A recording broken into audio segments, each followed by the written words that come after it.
ये out of question है कि तकलीफ ना पहुंचे, क्योंकि दुनिया में सबसे ज्यादा भलाई जिन लोगों ने कमाई वो अल्लाह के पैगंबर थे, और सबसे ज्यादा तकलीफें जिन्होंने काटी वो भी पैगंबर थे।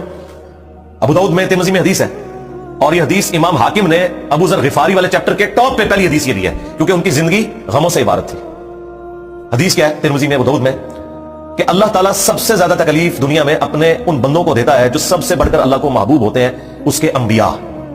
और अंबिया कराम अलैहिस्सलाम के बाद सबसे ज्यादा तकलीफें उन पर डालता है जो उनके बाद सबसे बढ़कर महबूब होते हैं, और उनके बाद उन पर सबसे ज्यादा तकलीफें डालता है जो उनके बाद सबसे बढ़कर महबूब होते हैं। और फिर नबी इस्लाम ने फरमाया कि इंसान मुमिन ये तकलीफें झेलता रहता है, हत्ता कि वो दुनिया से जब उठाया जाता है तो वो गुनाहों से बिल्कुल पाक साफ हो जाता है, यानी वो तकलीफ उसकी गलतियों का कफारा बन जाता है। बुखारी मुस्लिम में हदीस है कि मुसलमान को कोई भी दुख, दर्द, अंदेशा, हत्ता कि उसके पांव में कोई कांटा भी चुभ जाए तो इसके बदले अल्लाह ताला उसके गुनाहों को मुआफ फरमा देता है।